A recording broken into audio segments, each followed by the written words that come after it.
It's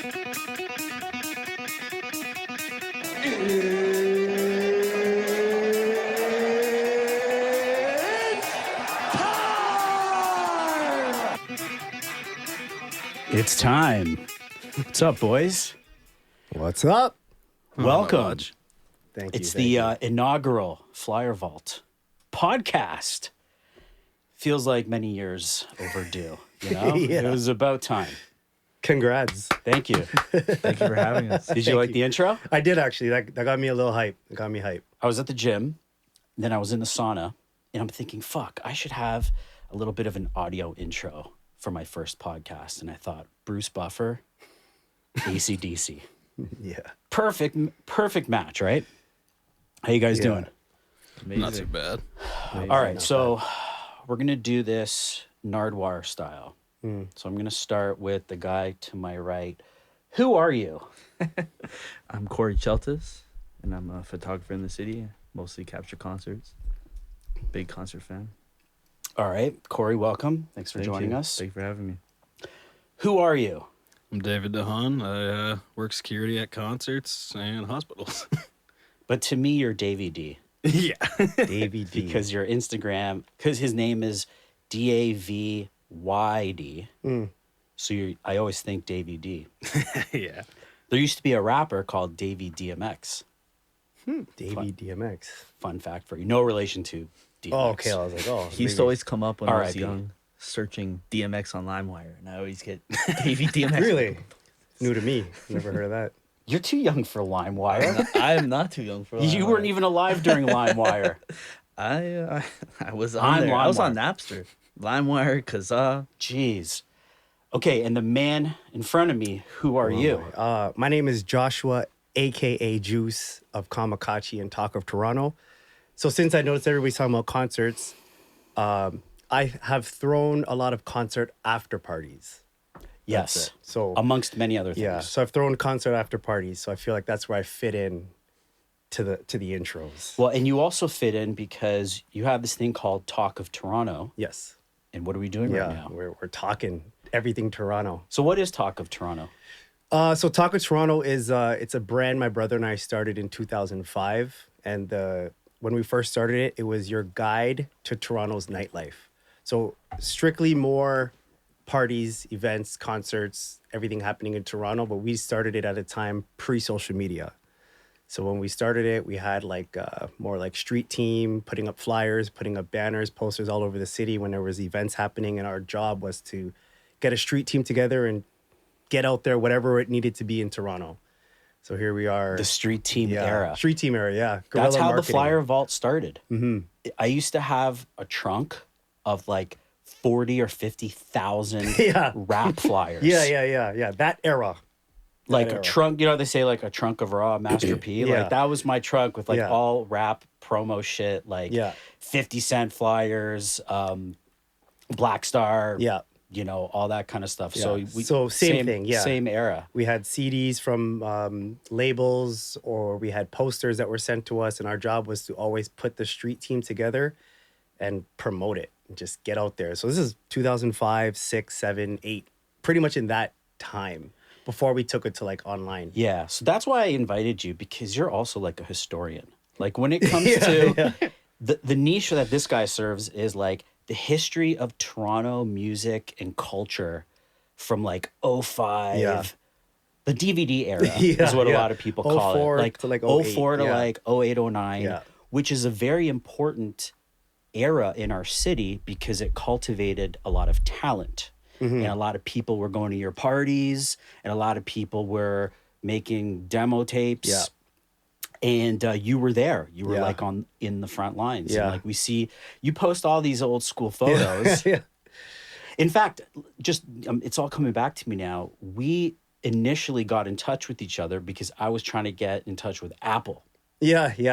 Probably Apple. 2 years ago. Do you know I'm Big not a Apple? rapper. Yeah, I'm not a rapper, yeah. You know, but I'm not a rapper. Yeah. Yeah, so Apple's a legend, and he definitely deserves his own podcast, and hopefully we can make it happen. But that's how you and I got connected, because I was like, where in the world is Apple? I hope he's doing okay. He was like my Toronto hip-hop dad. Yeah, all of us. He was like you know, I was 14, 15 years old, going up and down Yonge Street, Queen Street, just wanting to like consume rap, anything that had to do with rap music. Cause this is like the Wu-Tang era, Biggie era, you know, Nas era. And there was this guy with this heavy New York accent. Yeah. I don't know if he's from Bronx or Brooklyn, but he was in Toronto. Yeah. And you knew he was like, I mean, he was Canadian, but via New York. And he would always bring like all the dope New York shit. His fashion, the cars he had, his aura. He was New York, but a Toronto guy. But thing with Apple, he went back and forth. So he was always bringing to Toronto the clothes before, or the mixtapes, or so he was like probably one of the first, other than maybe people like Rod Nelson, like the first rap importer into Toronto, and then kind of mixing the New York style with like the Toronto style, because he, you know, supported Toronto MCs and rap groups, etc. He had the clothing store. Man, he had it all. Yeah, he really did. He really ran this city for like a long period of time, which is why Drake bigs him up in is it Western Road Flows? Yeah, there's a lot of songs. Yeah, you know, Apple in front of Fluid with the Hummer, like, and this guy would have his Hummer like wrapped.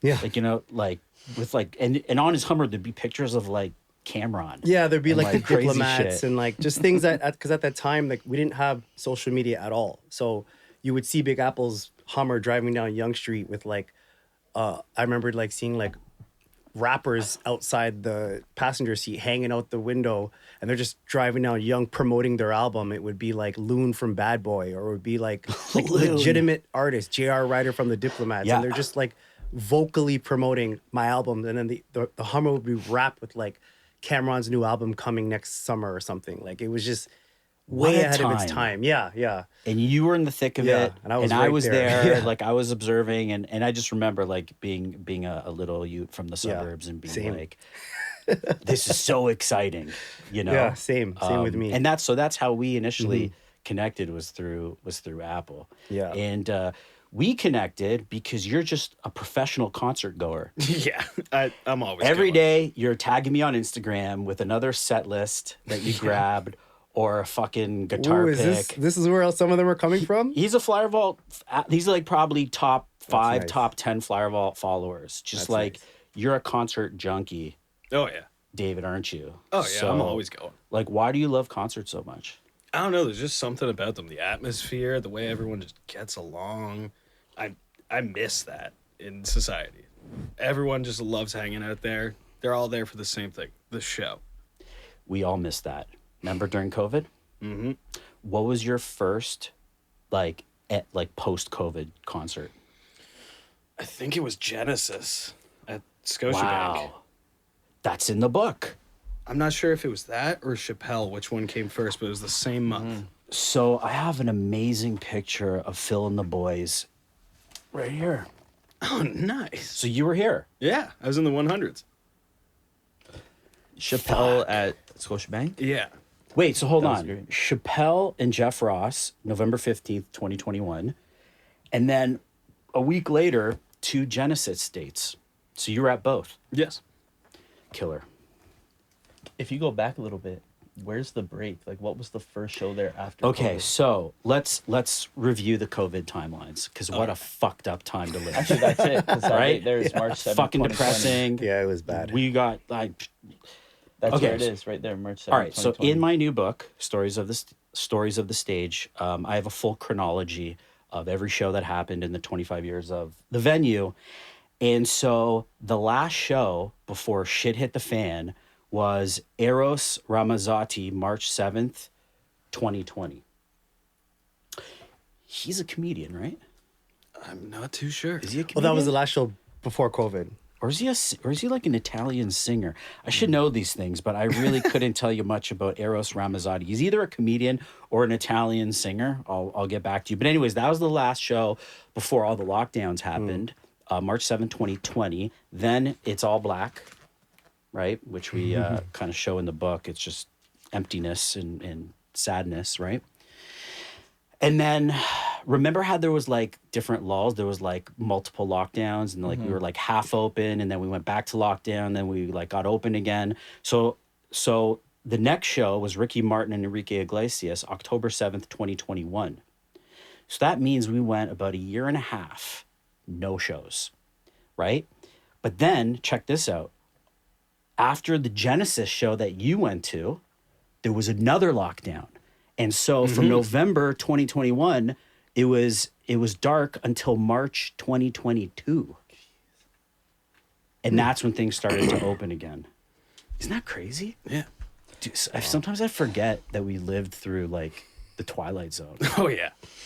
Yeah, it I really remember the was. last show I saw before lockdowns was Camron at Velvet Underground. I was there. Me too.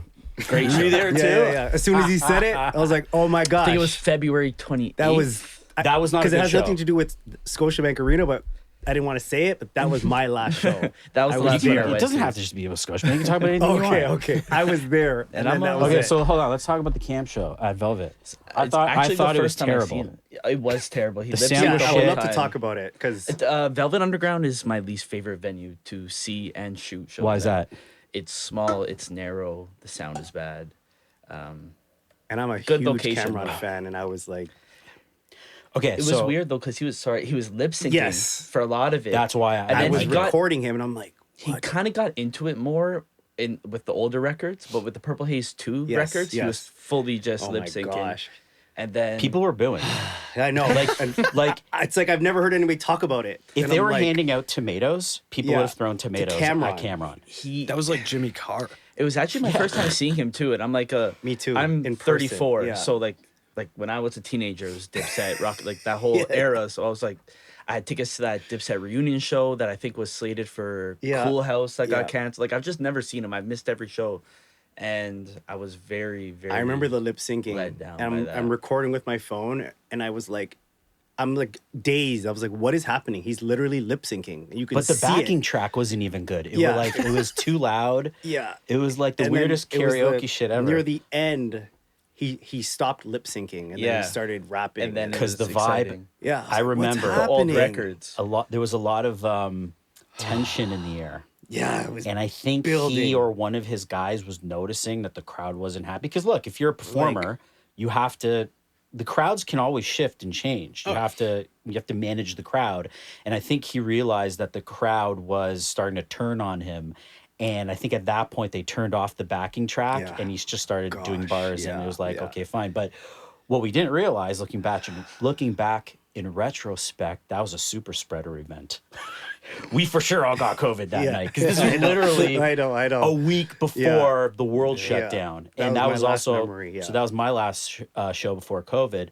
But that's incredible that you were at the Genesis concert. I know Phil obviously his health hasn't been great, but was he doing any drumming that night or? None. Not at all. But his son did a killer job. Yeah, his son is an immense drummer. I hear. Oh yeah. He did everything he's done on the records back in the 70s. It was mind blowing. And wow, see, that's one of my regrets in life is never being able to see, or never seeing Genesis or Phil Collins live. Yeah. One of the absolute legends of prog rock of all time. I was too young to see them in the past. I'm like, I gotta go. I know this is gonna be their final. And how was it? Oh, it was great. It was amazing. I had no complaints at all.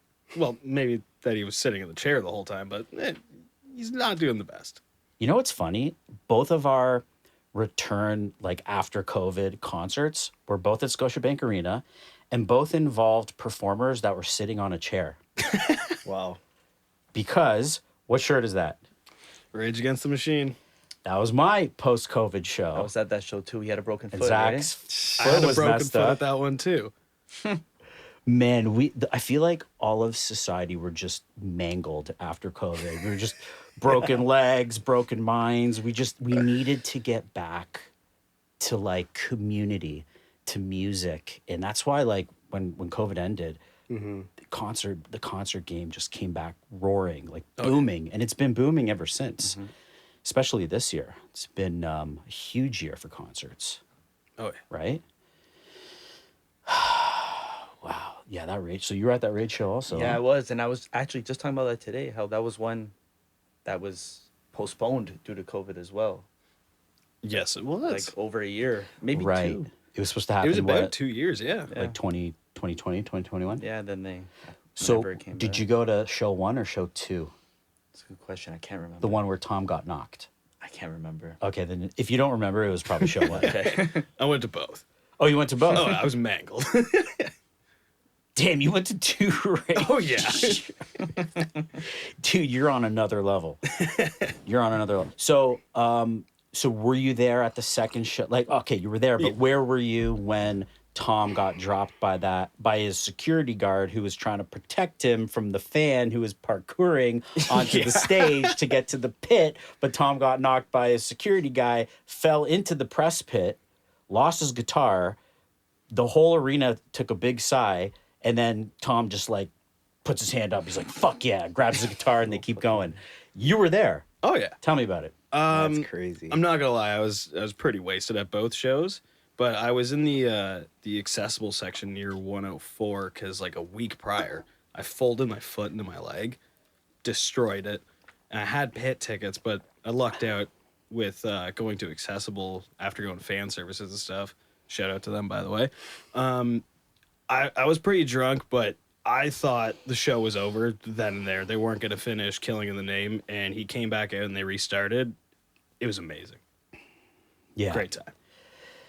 I gotta find that guy one day and just be like, do like some sort of psychoanalysis on him. Like, what were you thinking? Did you really do the mental calculus in your mind that you thought you'd get away with? Because he was side stage. He was like 117 or something. And he literally thought that he could get to the pit by basically cartwheeling Oh my gosh. from his chair onto the stage and then kind of, you've seen parkour videos, right? You know, they use like the momentum of energy and then kind of slide into the mosh pit, which was going for that Rage show, for both Rage shows. That was like the dad pit. Yeah. You know, it was like there was a lot of busted backs, lumbar issues. You know, it was the dad pit, but they were going hard. And I remember at that Rage concert, I was at night 1. I wasn't at the night where Tom got knocked, but I do remember there was this guy who was surfing, and he started at like row 2, and he just kept going back and back and back and back. Now, usually when you're crowd surfing, you're going towards the stage, right? And then the security guard will grab you and whatever. But this guy instead was going the opposite way, and they were holding, and he was like maybe 250 pounds or something. And they kept holding him up and sending him back until he got almost to the soundboard, and then he dropped. Because there's nobody left to keep him up. And then he just fell down. And I that's just a memory I still have from that night. Have you ever gone crowd surfing? The last time I crowd surfed was at an Onyx concert. Really? Yeah. Onyx. What's Remember that Onyx? story? Of course. Slam! Yeah. Da, da, da. Which is In Toronto? That's moshing music. Yeah. Like Onyx is headbanging music. This was Wow. at Sound Academy. Wow. It's probably going back like 10, 13 years. And yeah, it was I think who else was there? I remember DJ Law was there, my buddy Adam was there. And yeah, that was the last time I got air. That's crazy. I'm too old for that shit now. What about you? When was the last time you crowd surfed? Mr. Bungle. You Oh, that was it was that on- this year? It Last was year? last year in September. Was that at History? Yeah. You got it in the air, eh? Yeah, unwillingly, but I had a good time. Oh, someone just like grabbed you and threw you up? Yeah. I was like, what's going on right now? And I got crowd surfed to the front, and they went to kick me out. And I'm like, what's going on? Why I would didn't they even- kick? I No, don't History know. doesn't kick out the crowd surfers. They went to when I was at the show. I don't know why. I was probably a little drunk. Maybe you're acting unruly. Because History's like my second home, and those guys work hard in the pit. The security guards, yeah, like they do. they're literally hired to just catch bodies. Jeez. And you watch them, you're like, damn, they're good at like just grabbing people and like pulling them over the barricade, planting them on their feet, and just chaperoning a them bottle to of the water. side. Oh, here's a bottle of water.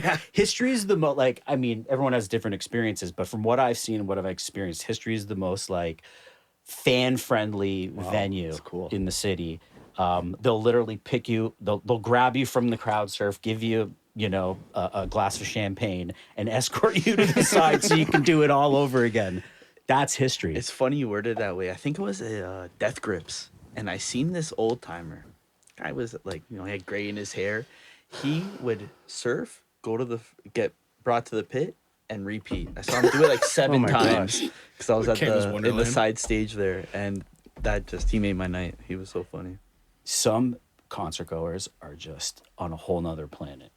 Like that's all, like they do shit like that. Like they have, I guess, it's concerts are an outlet for all of us. We have stress, we have angst, and it's an outlet for us to let it out. But some people go to shows and all they want to do is just rip through it, like how you just described. Like they just want to surf, rinse, and repeat for like 2 straight hours. And you're like, how do they, I'm not like a young cat anymore, but I don't have the energy for that shit. I just stand there and bob my head pretty much at this stage. Absolutely. By the way, we're drinking the Rush beer, and I love it. Not just because I love Rush, which I do, but it's actually quite delicious. And this is the Canadian Golden Ale, made by Henderson Brewery. And I'm getting all the brands sort of mixed up because I'm drinking it out of a Molson and Coors cup. But since we don't have any official sponsors yet, I don't Working care. on it. Yeah. I have a question for you, Daniel. I saw today, I was watching one of your interviews. Your first concert was the Hard Knock Life. That was my first concert at Scotiabank. ACC. I want to know about that. Because I never went. Fuck, it was like great. You said 1999? Yeah, so this was... what can you remember about that night? Okay, so a lot of it was a blur. A lot I don't remember. Which is par for the course. But there are certain things I do remember. First off, DMX was like running the rap game. At that time, yeah. Like he was on every mixtape. Yeah. He had put out 2 albums in '98. It's Dark and Hell is Hot, and the other one with all the blood on it. Flesh of my flesh, blood of my blood. Flesh of my flesh, flesh of my blood, whatever. And so he was running the rap game. Yeah. But then you had Jay, who was also kind of running the rap game because Hard Knock Life was a huge hit. It was like his first real crossover hit into mainstream. It was like Billboard top 1, top 2, right? And then you had Method Man and Redman. Oh, okay. So you had like the Wu-Tang New Jersey vibe. And it was like at that point, no arena tour of like that stature had come to Toronto. Yeah. Like before that, the biggest arena tour, like in terms of a multi-act bill, would have been maybe like in the 80s, like Run DMC, Public Enemy. They played like, I think, Varsity Arena. But that wasn't as big as this tour at our brand new arena. Yeah. Air Canada Center. Yeah. Right? And that was super exciting because like the Maple Leaf Gardens was legendary, but it was old. It was small. They didn't have boxes. You couldn't like sort of corporatize Maple Leaf Gardens the way they wanted to as things would get bigger. So anyways, yeah, I went there with my buddy Adam. We were on the floors. That's crazy. I remember Mastermind was DJing. He was like the house DJ. So Shout he was out like Mastermind, he was warming up the crowd. Yeah. I found out later Russell Peters was there hanging out. Not surprised. Him and Mastermind are like best boys. Yeah. And when the show started, DJ Clue started DJing. And what they had, the DJ setup was like at the back of the crowd on the floor. And then you had like the main front stage. So there was like two poles. Yeah. Right? And then you had, DJ Clue, who was also a complete legend. Yeah. Because where did I get my Clue tapes from? Yeah. Apple. Yeah, for sure. Right? Yeah. So, because Apple was like the mixtape like king of Toronto in terms of like selling them. So if you wanted any New York mixtape, you go to Apple store and you could buy them. Yeah. And they're all bootlegs, right? Yeah. Like, Apple's handwriting, like DJ Clue, Funk Master Flex, whatever. And so I do remember DJ Clue there. And then I remember Method Man and Redman came on and they were like puppets on a string and they were flying through the air. Really? Yeah. I've never seen any footage of the Oh, Hard yeah, Knock there's Life. a DVD. backstage, right? That's what I mean. Like, yeah, you've seen it. I've never seen it. You gotta watch it. I've always heard about it. I've always seen the cover, but I've never seen it. I never had access to it. That is probably one of the most difficult. Yeah, I've tried searching for it. I can't get you a link. bootlegs to get. Like, what'd you say? I can get you a download. Oh, okay, perfect. yeah, he can get you like a shitty download, but the OG one would be like that would be in like the Smithsonian or something. You Yeah. can get it on Amazon. I seen it. It's like An $50. An OG backstage. It's a DVD. I feel like I've been looking since Might I be a was like reprint. 13, and It's I've never definitely a seen collector's one. item. I've never seen them in stores. I've never seen them. Yeah, it's hard to tried find. But that's YouTubing it. what makes that one well known is that has the famous freestyle. Heard. The freestyle where DMX and Jay-Z are like in a cipher, and it's like everyone's just like, holy shit, we got I've legends seen like a doing minute it right clip now. of it, but I've never seen the full thing. Yeah, so I'm like 18. I'm just like, holy shit, all my rap heroes are here. There's Method Man from Wu-Tang Clan. There's Redman. They're flying on a string. That string doesn't look strong. I hope it stays, and they're just flying through. And then DMX came on and destroyed it. And in fact, Jay-Z said on, I think, LeBron's podcast that, like, it was a hard act to follow. Yeah. Like, DMX was the true star of that tour, and his energy was so incredible that Jay felt like, I can't top this. Really, he felt like the undercard. Yeah. Like, he felt like the opener to DMX as the headliner. And then Jay-Z came on wearing the Charles Oakley Raptor jersey. Yeah, I've never seen the that. do-rag. Wow. And then the next day, I got a tip, an insider tip, that they were staying at the Four Seasons in Yorkville. Really? So me and my buddy Adam went there the next morning, waited around for a couple hours, and there they were coming out of the elevator. Yeah? We got pictures and autographs. Oh wow! No way. We were such rap Really? nerds. We were such rap nerds. And I remember that was a crazy morning because you know who came out of the elevator with them? Steve Yzerman of the Detroit Red Wings. It was the most bizarre but like supremely cool moment. It's like the elevator opens up and out walks Damon Dash, Jay-Z, Oh my god. and Steve Yzerman of the Red Wings. You're like, this elevator Yeah. doesn't get more legendary than that. And then an hour before, we saw Lenny Kravitz in the lobby also. Wow. So back if This is you why I if you asked. had a time These machine, stories are just if you had a time My machine and you gosh. want to like find the stars, you would go to the Four Seasons in Yorkville and hang around. That's where Madonna used to stay. yeah. Madonna used to stay at the Four Seasons. But that was my first show at Scotiabank. Okay. What is your most memorable concert at Scotiabank Arena or Air Canada Centre? So, you know what? I was actually thinking about that on my drive here. I haven't even been to a lot of concerts at whether it was Air Canada. Air Canada, first of all, I That's don't even fine. remember. But we even Yeah. went to one this year. Yeah, so you remember? the only one I could think of would be like I went to Burna Boy, which I was there. Yeah, Burna Boy at Scotiabank Arena, and that was actually my first concert since the Camron concert. So that just shows you how far of a gap. Oh, okay. I didn't go to any concerts. Right. Camron. You've been and then- busy.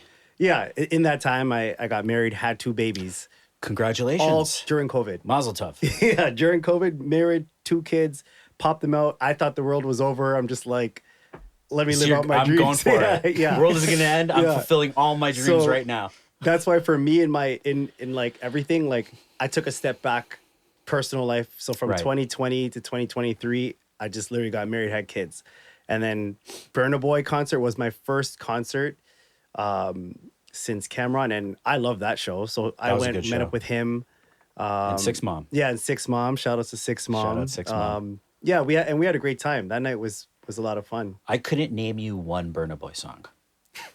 Like, Yeah, well, yeah, me too. but then he does a song that samples "Sitting on Top of the World" by Yeah. Brandy, and I'm like, oh, I've heard that song. So then I felt like I belonged, Yeah, because so- he played a song that I actually remembered hearing either on the radio or maybe in some Yeah, store the at the thing mall. is- mm-hmm. And I was like, oh, that's a Burna Boy song. You know what the song I'm talking about, Yeah, right? yeah, because I was saying like with me, I wasn't a Burna Boy fan. I was actually gifted the tickets from a friend of mine.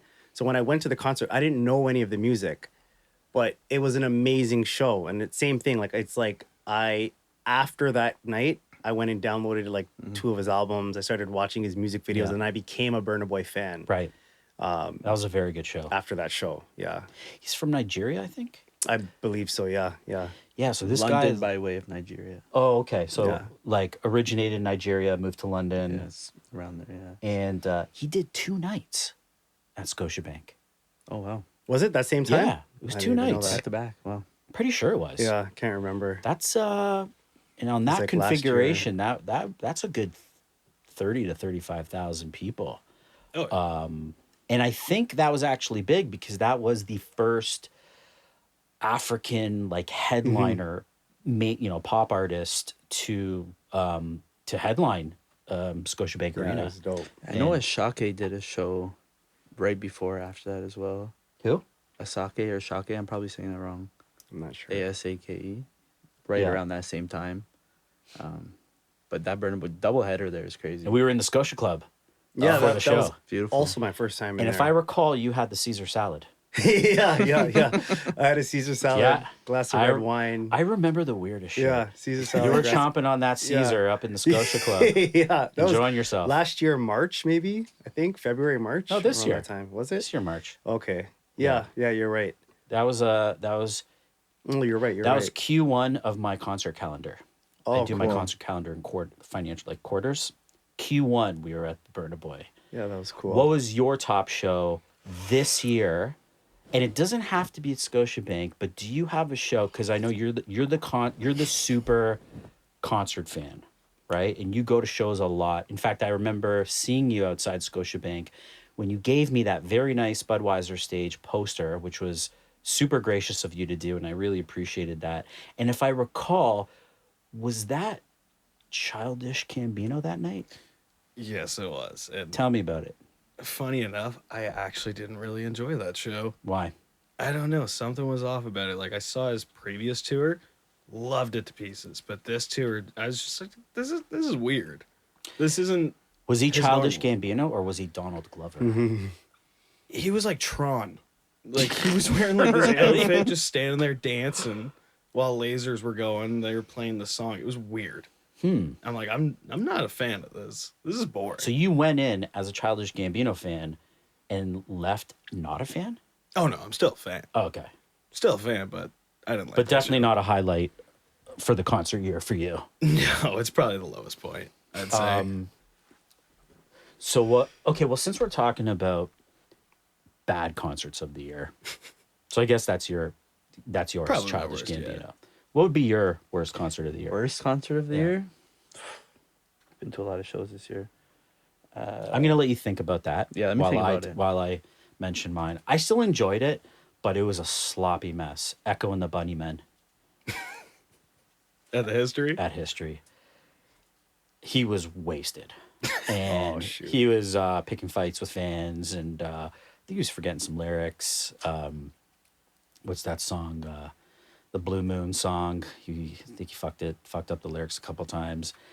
I enjoyed it because I was also, in a sort of altered state, and I take it as it comes. But that I think that a lot of people were disappointed in that show. What about you? I don't really have a bad show. I just looked at my list of All shows your that I've shit's been to good. this year. It's been It's all all great. pretty great. You've been having a great year. I've been having a great year. I saw a lot of shows. Most of them I shot them. Worked, yeah, right? Quote unquote, he Works. works at shows. My favorite, it might have been Anderson .Paak at History. That was really fun. Yeah, why was that a highlight for you? He's just I go to a lot of rap shows. You do. You go to a lot of rap Purely shows. rap. So when I see someone with a full band, it's a different experience. It's like a breath of fresh air. Yeah, it's enjoyable. Maybe it's just because I never seen him before, but Lloyd Banks was at Lee's Palace was really, really good to me. Lloyd Banks was at Lee's Palace. Lee's How did I Palace. miss When was that? I feel like I remember that.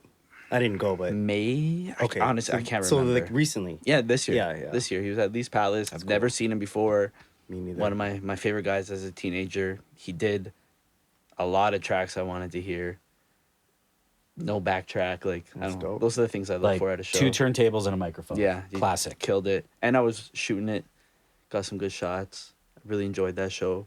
So you're really carving a niche for yourself as a concert photographer. I Yeah, see it's you been at a going lot of well. shows. It's been going well. And I've seen your work, and you definitely are a talented photographer. Thank you. Appreciate it. And what got you into the world of photography, and how did you start to get into this?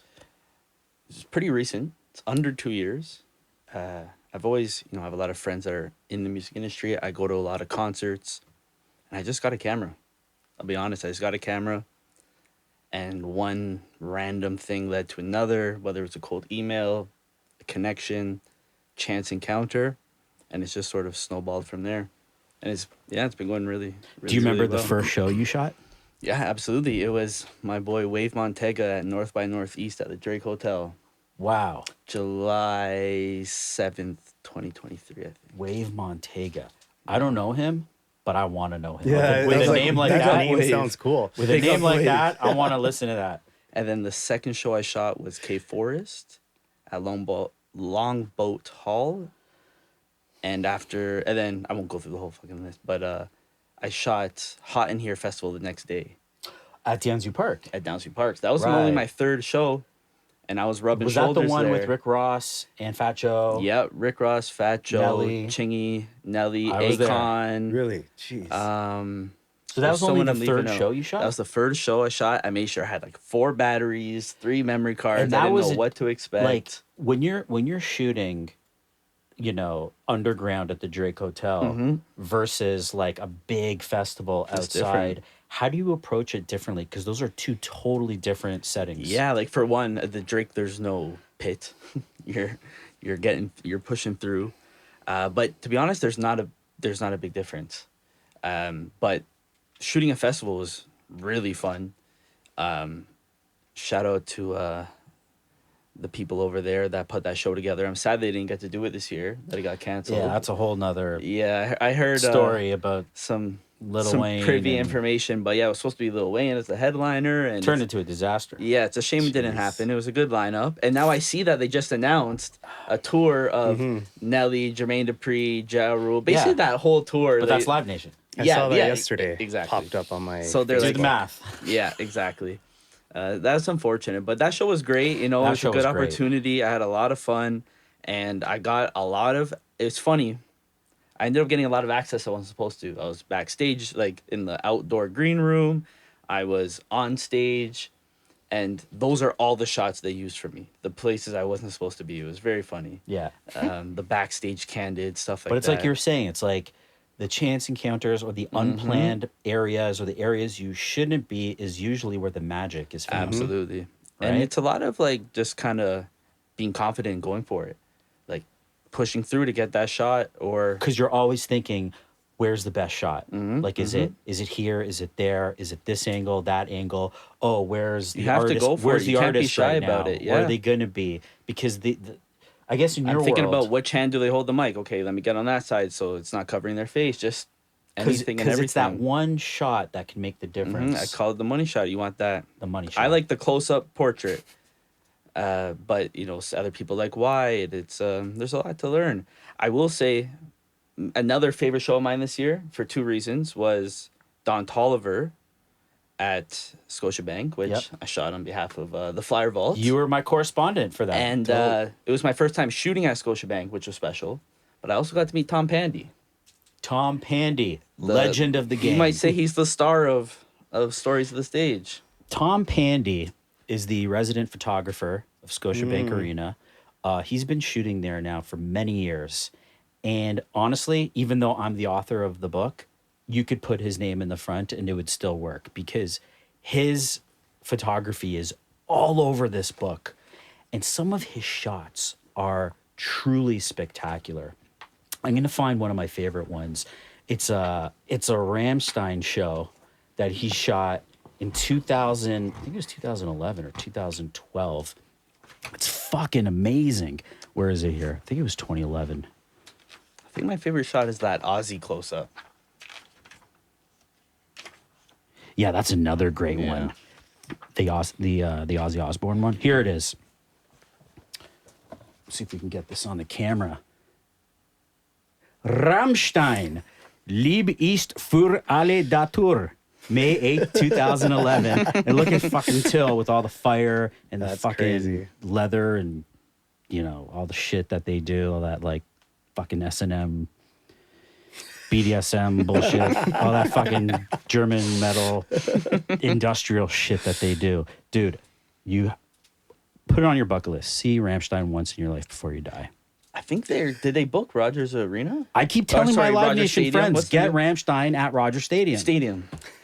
Because we had to go to Montreal to see them, Wow. which is like a big schlep, and they could easily do 50,000 at Rogers Stadium. So just fucking bring them to Rogers Stadium. Because they Write that weren't check coming and bring here, them right? over here. It'll sell out in minutes. They Oh, weren't yeah. coming here because we couldn't support their production, correct? What? They weren't coming to Toronto because we didn't have a venue for their production. Because Skydome sucks for many reasons, and you can't put like a 20-story wall of sound with fire and all kinds of crazy pyro and other shit in the dome. Especially if the roof's going to be closed. Like it's just, you know what I mean? So hopefully we can manifest a Rammstein concert next summer at Rogers I Stadium. think that's gonna happen. Speaking of Rogers Stadium, anyone going to System of a Down? I'd like to. I tentatively got tickets today. Nice. I'll probably go if I can get my camera in there. Nice. I'll go as a fan. Just do the press, the media, that's what I'm aiming application. for. That's what I'm aiming for. Like he'll go to all the shows, but he's working. Yeah. You want to rage, so you might have to buy a ticket. I actually just won tickets today, so I lucked out on that. You won tickets? Yeah. Which tickets? To System of a Down. From where? 97.7. You called in? Wow. Oh, yeah. Oh wow. Nice. Nice. Like you literally called in, like it was like the It was- contest line. It was literally on my way to the train to come here.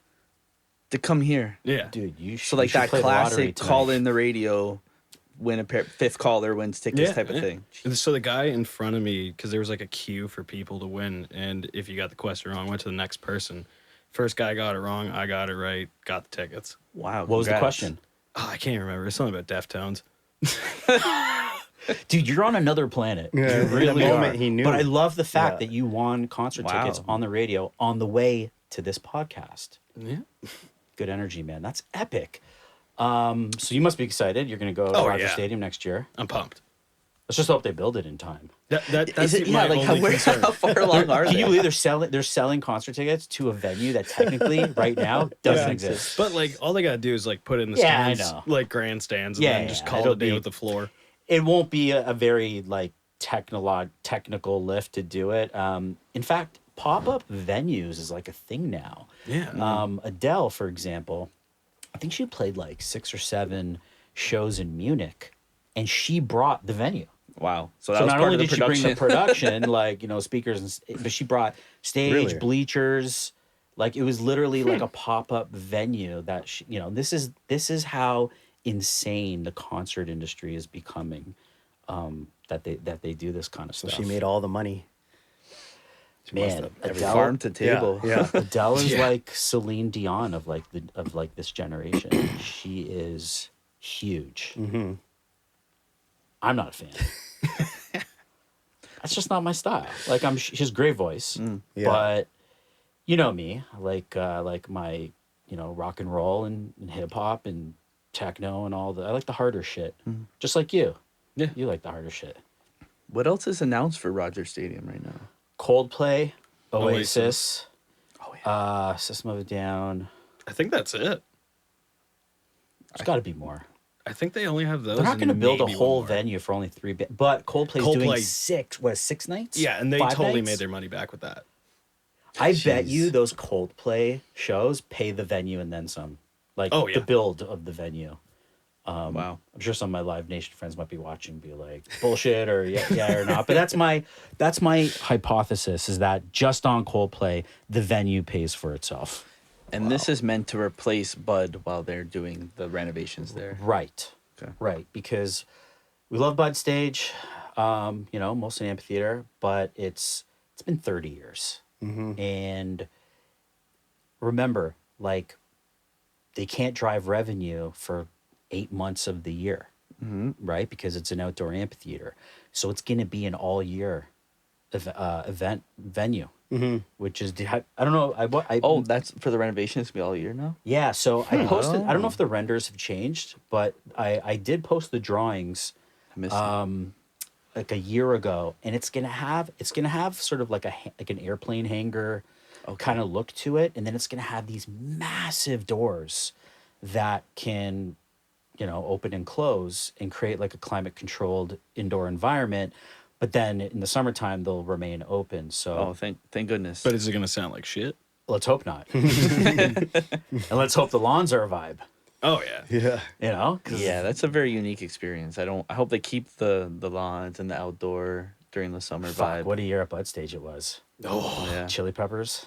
I had Fuck, missed who else that. did I see? Santana. Were you up on stage this year No. or last year or any year? No, I haven't gotten. Come on, you've been to Probably, like an OVO fest or something, right? I was gonna say probably 2011, 2012 was the What- last time I was at. What show was Budweiser. it? Well, I believe this is the very first OVO Fest. First OVO fest was 2010. Is it 2010? I would know Okay. because I was there. Okay. Yeah, me too. And then I I've been to remember everyone. going to some 90s. I don't even know what it was. It was You like want more Rush beer? Genuine. Oh, yeah. It was a bunch of 90s throwback artists at Budweiser stage. I'm gonna say like 20. Oh, was that like TLC and Probably, yeah. If you could remember, like maybe 2013, 2014, around that yeah. time. It was like What were the? I a bunch of remember those. 90s. Marion, maybe. Yeah, I Like, feel But like there was a name for that festival. I was like, yeah, I was like drunk with my friends. I was- just remember being like, all of our like stars are like are there. It was just some like 90s thing. But who was there? Give me names. I remember Genuine just being one of them. So that's all I can remember. And other than that, like maybe some people in the comments will be like, "Oh, it was," but there was a name to it. There was some name to this show. Yeah, like I feel like there's. But a I can't name, remember but I right don't now. remember. But yeah, you saw Genuine yeah. Pony. My saddle. 24th, and I just remember being like, Come I on, remember that was the jump on guy. it. Yeah, like grade 7. That was That the was guy. like the official sex song yeah, of 1998. yeah, 98, 99. Yeah. Like, I'm dating myself, I know. yeah, But like 98, fuck. yeah, of course. Genuine Pony. Yeah, It just anything exuded genuine sex. at that time. Exuded it. Yeah, we shouldn't. I have don't been even think I've singing seen it. Genuine live though. Have I? I don't know. I can't remember a lot because there's Yeah. just so many. Oh yeah. It's like your boy says. It's all a blur. yeah. That's why, like, even you asking me, I just remember, like you were saying, like I was drunk, so like I don't remember much, but I remembered being there. Like I wish I wasn't drunk, then I could probably tell the whole story properly. I think that's why people like the Flyer Vault, because really, what the service that I provide Yeah. is memory. it's memories. Yeah, I'm like, oh yeah, I remember. Because like it's hard to store it all in your brain. Mm-hmm. We only have a certain storage capacity in all our neurons, plus Yeah. like everything else that takes up space just in day-to-day life. But like with the Flyer Vault, it's there forever as long as Instagram Yes. exists, and we can go back and kind of like refresh our memory about shows that we went to. So it's become this like living sort of document or encyclopedia of all these old shows that we've been even to. like to kind of on that, or even shows I didn't go to, because I remember Yeah. like, for example, you post Drake at the Cool House 20 Kid, the 2000 recent one. Yeah, the most recent Kid one. Cudi, Okay, like that. 2009. I remember not being there, but I remembered that show. I remembered hearing about it. I remember people going to it. I remembered just everything about that time in Toronto. Yeah. But I wasn't at that show. So when I saw your post, I was like reading the guest list. And I'm like, oh, I know that guy. I I'm know the that only guy who posts guest lists on but Instagram. I was so interested weirdo. in the guest list because Yeah, I'm it's like more on the fascinating. party side of things. Right. So I'm like, I knew a lot of the people. I'm like, oh, that guy Exactly. went by that name. Oh, that guy and had these a were +2. people That who were guy going was to a- probably your parties, your after And I parties actually know them. in that Yeah. time frame that you were very active. Yeah. So I was reading the guest list and I was Yeah. like, oh, to me, that was the coolest It was thing. fascinating, and it really is like a documentary. And you know, to the average person, it's just Yeah. a bunch of names. But Yeah. to people like you and I was me like, who've been very oh. involved in this city and in the Yeah. culture, and names resonate, right? Yeah, Like yeah. names have power. So Yeah. when you look at that guest list that I posted, for example, and you see Drake All Access 7, Yeah. You Yeah. know, Yeah. like in 2009, yeah. and this is a few months after So Far Gone came Yeah. out, so he was really starting to like, you know, take off. Nobody got more guest lists than him. Mm-hmm. Why? Because his name is Drake. Yeah. So he got 7, and he was all access. He could Yeah. basically just fucking walk anywhere because he's the. Everyone knew even then. Yeah. Still early days, but everybody knew he's the man. Yeah. And then he got on stage with Cudi and ripped it. And I was there, and you were not there. Yeah, I wasn't. But But- I remembered that show, but I was never there. But through Instagram, you can like pretend you were there. Yeah, it really brought me back, and I called my brother. I was like, "Did you see that guest list? Did you see that night?" He's like, "Oh," because we were talking about like I was like, "Why weren't we at that show?" And I don't know, we had something else going on, but like I literally was excited when I saw that. And then I saw you posted the Diplomats at Cool House or something long time ago, a couple months ago. Yes. Or That would have last year. been last year. the Pink Flyer, right? Yeah, it was like 2004, Yeah. something so like that. that was a Chris Hines show. This was like 03. yeah, like 03, 0304. It was at an old place called Sound Emporium, which before that was called Turbo. It was on Adelaide Street. And I don't even know if that show happened. I wasn't there, but the flyer looked awesome. Yeah, me too. I wasn't there, but I, saw hope the it flyer happened. and I was like, Chris Hines could tell us. yo, I wish I was at this show, and I'm reading all the details. I'm like, oh my God, why wasn't I there? And we're going back 2003, and I'm mad like now. And the flyer is literally in concert. Joel Santana, Camron, J.R. Ryder. yeah. That's peak Dipset. I was like, what the Maybe hell was even I like Max doing? B or something. Why like, wasn't I there? I was probably Probably not just back then. those days at Yeah, the basketball maybe, courts or something. You know, if the stars align, one day, you know, maybe you'll come back. We'll have Chris Hines sitting in that chair, and we'll ask him all the questions we're dying to know about what it's like being an OG hip hop promoter in our city, concert like promoter. all those shows that he's done, and he's been on the road now with all these. I think he works with like Pressa now, and he works with. I saw him at Rolling Loud. Oh, okay. When Rolling Loud was here 2 years ago. Were you there? Yeah. At, All 3 days, yeah. It was at Ontario Place. Yes, it Remember? was, yeah. Like Echo Beach. Were you there? And in the parking lot. I had a different show every night. During the Rolling Loud Yeah. weekend? What were you doing that weekend? I know there was 3 I went to, but I can only remember Dinosaur Jr. and I think the Eagles at the time. You saw the Eagles while I was listening to Dave and Ray Stremmerd at fucking Rolling Loud. funny. I had no idea that. I knew the Beatles were, or sorry, not the Beatles. The Eagles were in town, but tickets were probably like $1 million, as they usually are. I lucked out because on pre-sale they messed up the tickets and forgot to make the whole front area VIP tickets and like packages. So I got like 7th row for sadly $400, but I watched it an hour later and they fixed it to VIP and it was like $2,000. Wow. Oh, wow. So you lucked out. Yeah. That was at Scotia? Yeah. Wow, you saw the Eagles. Was that like the final show, like the last Eagles show, or They did 2 back because to who's back. left in the band? I mean, who died? Don Henley died, or No, Glenn Frey. Glenn Frey died. Yeah. So Don's still around. Don's there, Joe Walsh, even though he's not original. So I guess really only Don Henley's the only original. Like the one. original. Yeah, yeah. Wow. So the Eagles are still doing it. Yeah, now they're playing the Sphere every weekend. The Eagles are at the Sphere now? Oh, wow. I didn't know that. I've seen photos from it. It looks like the most boring Sphere I show of all of them. can't see the It it's doesn't like, make sense. what are the visuals like what It's boring.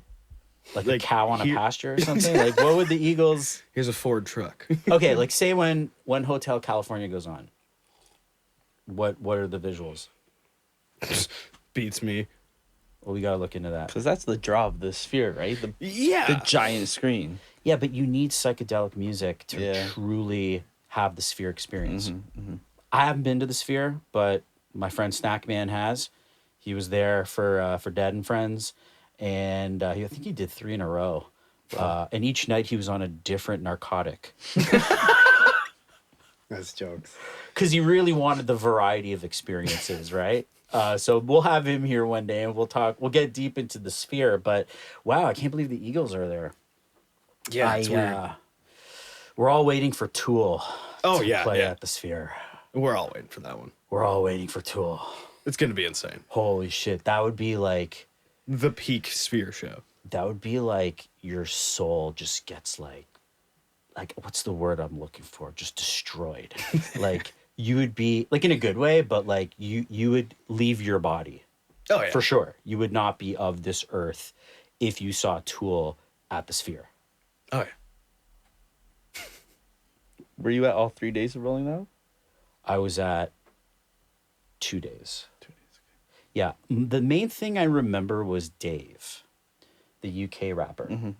And I really liked him. You know Dave? No. I couldn't Or name maybe if I saw his I Instagram. couldn't name you one of his Yeah, songs. yeah. But he had a good flow, good cadence. He had that like UK style, and I'm just like, fuck yeah. This He guy was a Dave's surprising headliner for me, but he's good. And he came out at Veld's rap stage last year during Central C set, which was good. also very Yes. good.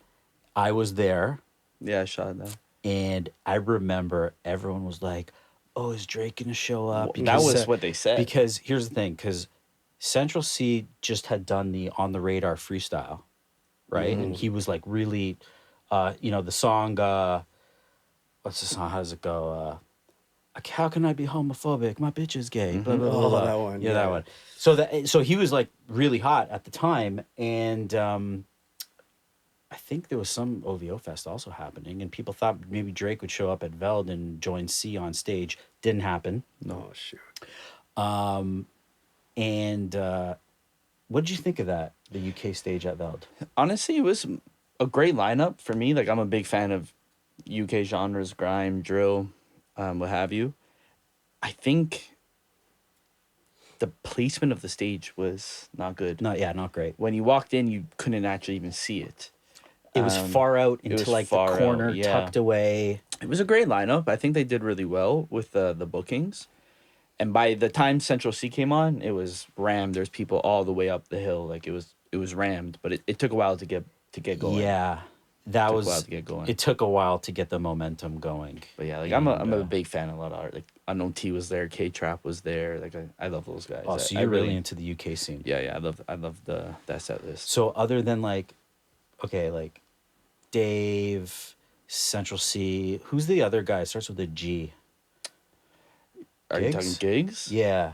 Is he good? He's one of the guys. I actually shot his show this year at Opera House, and that was really good. Yeah? He brought out Pressa and YG. That was really fun. That was a good one.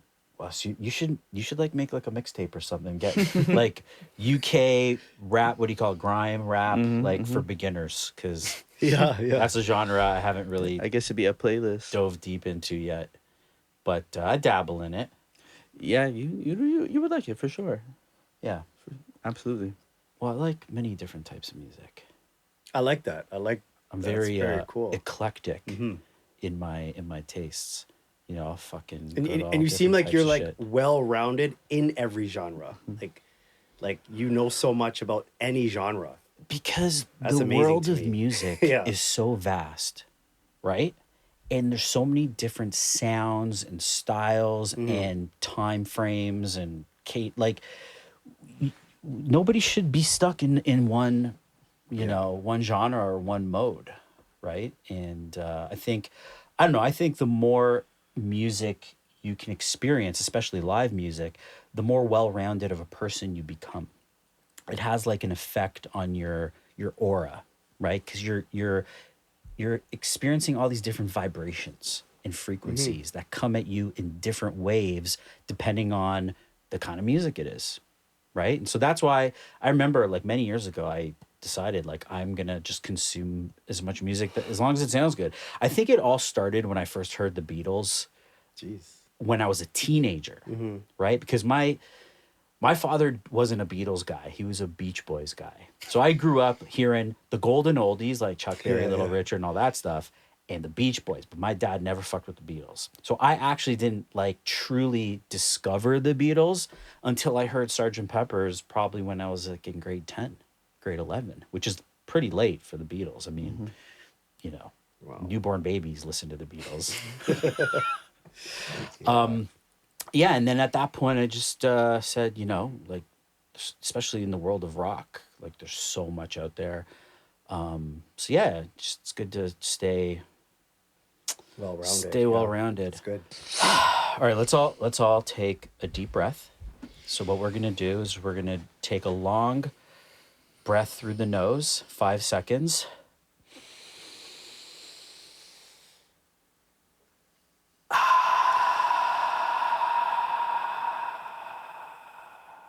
Doesn't that feel good? Let's do it one more time. This is how you relieve stress and get it all out of you through breath. One deep inhale through the nose and then a long exhale through the lungs and the diaphragm.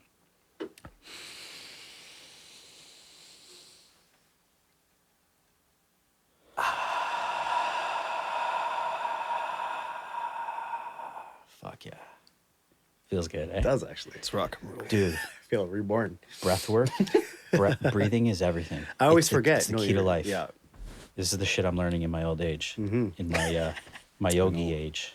That was a good first segment. We covered a lot of ground, and there's still a lot more ground to cover because while we were breaking, we were talking about Ozzy Osbourne, and we were talking about other interesting moments that we've had at Scotiabank Arena, formerly known as Rogers Center. wrong. Air Canada. Get out of here. Okay, you saved yourself. You saved I yourself. was like, geez, Were you trolling? Were you trolling? No, it's like the first thing that popped in my head. Air Canada Center. Yeah. My gosh. Air Canada Center era. What an era. Now, you said your first show at Air Canada Center was in 07. I believe it was 07, yeah. What show was that? That'd be Ozzy Osbourne with Rob Zombie. Holy fuck. Yeah. Okay. You remember that? That's crazy. It's amazing. So, first off, if you're only 23 years old, That's why you remember that. does that mean like your dad took you to. My whole family did. Holy shit. So, you come from a metal family. Oh, yeah. Dude. Like, can you adopt me or something? Like, can I. Oh, what an amazing first concert for your parents to take you to, Rob Zombie. Oh, that was the And- first show. First Scotia. Well, Air Canada. Oh, that was the first show. Air Canada Center show. Yeah. What was the first show your parents took you to? First one I can remember, I was with my mom, and it was at Bud Stage, or Amphitheater at the time. Headliner was Billy Talent, and then Alexis on Fire with Cancer Bats, Ill Scarlet, and there was one more band I can't remember. I have the flyer for that. I've posted it. I know exactly which one you're talking about. Yeah. Wow, that's a pretty impressive first concert also. So you were probably what, like 5 years old? Yeah, I want to say I was 5, yeah. And then your first Scotia show, ACC, was Rob Zombie and Ozzy. Yeah. I was in kindergarten. Holy shit. That explains everything.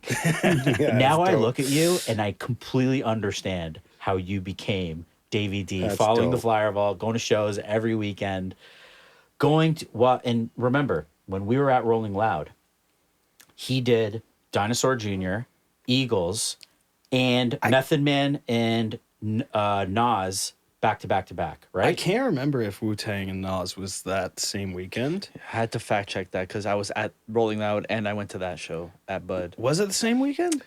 Weekend before or after. It wasn't the same yeah. one. I can't remember what my third show was that week, but I know I had 3 that week. Well, weekend. You're an intense guy.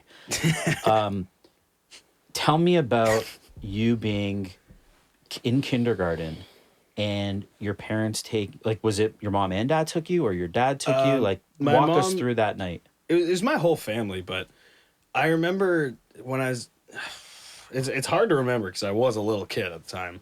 But I remember them going like, hey, you want to go see Ozzy? And they gave me the tickets and everything.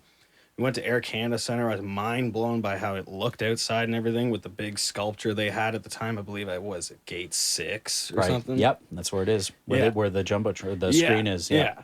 And we went in there. Rob Zombie, I remember the drummer had like this giant fucking riser, like massive for no reason. And then after that, before Ozzy came on, he played like this video on the screen, and it's all like little skits he was making fun of shows and all this. It was vulgar. It's something a 5-year-old or maybe 6-year-old shouldn't have seen at all. And I was laughing my ass off. And then he came out, and it was just banger after banger. Just amazing show. Wow. And he did all the solo stuff and the Black Sabbath stuff. I think he only did like 2 Black Sabbath songs, but it was still pretty good. I still got my shirt for Rob Zombie and Ozzy from that show. What effect did that show have on your life? Oh, I just wanted to keep going to more. Non-stop. I wanted to go. I love it. Wow. That's amazing. Did you feel like you were possessed by the devil that night? Oh God, no. You were a child. It's music. But it's Ozzy Osbourne. Like this is the same guy that like bites the heads off birds and like He throws it on the table at CBC. like wow, that's really impressive that your parents. So you come from a very like musical family. Oh yeah. Your whole family loves going to shows. Oh yeah. They love going to shows. We love playing music, all that stuff. And ever since I'd say that show, I've been just chasing the adrenaline of going to shows. So you're a total concert junkie, looking for those dopamine hits that are available every time you go to a show, and you see this. Jeez. Yeah. Look at that. Awesome, This man. might be, as you say, the top photo in the book. Look at him. And when I met Tom He's Pandi, possessed by the devil. that's the one he Literally. commented on. When I said, "Oh, like love the work in the new book," he's like, "That's the shot that has." So to be shout in out there. Tom Pandi, because Tom Pandi took this photo, and it's like you're a photographer, so you can appreciate it. I It's love like it. to get that photo in that one. That's like a split second moment where Ozzy's making this face, and you have to get it in the moment, or you The lose it. clarity, the detail, the angle, everything. It's Look at the beads of right sweat on Ozzy's forehead. You see that? Oh yeah. Yeah, it's pretty deep. He's got a bump on You his can head. literally like. First off, when Tom sent me this photo, we had to downscale it because it was so high res. It was like a 60 meg file. It might have even been more. And I remember when I first saw it, I was literally zooming in to like Ozzy Osbourne's beads of sweat. And I was zooming in so much I could almost see like the molecules. Like it was fucking nuts. And as I zoomed in, I just saw, you know what I saw? I saw this. And I saw the fucking devil horns. And I was like, holy shit, this man's fucking possessed. No wonder he's the fucking godfather of metal. Like, holy shit. So I remember when I saw this photo, I knew immediately it had to be a 2-page spread. Oh yeah. And we had to put the flyer. We kind of superimposed the flyer there. So this is and this is Sabbath. So this is when they reunited. This was the whole band. So I'm sure a lot of people. I wasn't there sadly, but I'm sure a lot of people were. June 11th, 2013. I saw them at Bud 2018. It was supposed to be their last tour, but I think they announced one right after. Look at that. Look at the GOAT drummer, Neil Peart, Rest in peace. St. Catherine's finest. You know, if the mayor of St. Catherine's is watching this right now, I have a message for you. When we drive into St. Catherine's, there should be a sign that says, "Welcome to St. Catherine's, the home of Neil Peart." Oh yeah. And it doesn't say that right now. It says like, "Welcome to St. Catherine's." It should say, "Welcome to St. Catherine's, the home of Neil Peart, the greatest drummer of all times in the history of the universe." Right? It's funny in Brighton, Legend. they have a street called Neil Peart Road. Where's this? I believe it was in Brighton. I was driving through there in the summer. Ontario? Yeah. You know where that is. That's probably near Yeah. Stony Creek, I was right? like, I don't know where that is. Is it out there, like Hamilton area? No, in that's Stony like Creek. it's more east. It's like maybe like an hour and a half from Oh. Oshawa area. Oh, Oshawa, so it's east. Yeah. East End. Yeah. You're an east guy. Oshawa. Dirty schwa. The Schwa. She's dirty, but she's home. I haven't heard someone say that. It's like elementary school, the dirty schwa. Is that what they say? The Oh yeah, she's dirty, but she's home. the dirty Schwa. I've heard that like grade 7, grade 8. There's a guy who I'm sure we all know. He's the legendary fan. He's probably the most legendary. Like I have this thing when fans are legends because often fans are legends, like you three. But this guy is the legend. He's from the Schwa. And I've drank with him many I of think you know times. where I'm going with this story. And this is the fucker who, what's the story? He was at the Slayer concert He swam into it. and he got kicked out and then swam back in, or he didn't have a ticket for some reason and tried to swim. This is at Bud Stage. he tried to swim into the concert. And it was Slayer, right? Yeah, it was Slayer with like Behemoth. And there's this iconic photo of this like metal. This he's probably like in his 40s or 50s. He's wearing an Anthrax t-shirt, and he's trying to swim into the venue because he's such a diehard Slayer fan. And this was the last. This is the final run. Yeah. It was the final run. He got caught. I don't know if he ended up making it in or not. Probably not. But this photo was so iconic, it got memorialized in a Budweiser can. Yeah. And he was from Oshawa, or The Dirty Schwa. Schwa. Wow. And you know him. Yeah, well, I don't know him, but I've drank with him a few times at the bar because every time I see him, be like, I'm the guy that's swaying with the Slayer. I'm like, I know. That's joke. Like, he's still living up that story. That guy, he should get the key to the city. Oh, yeah. He should have a star on the Oshawa Walk of Fame. Oh, yeah. I think he should have a season's pass for Bud Stage. He should have seasons past the Bud Stage. He should have a book and a merchandising deal. He's a fucking legend.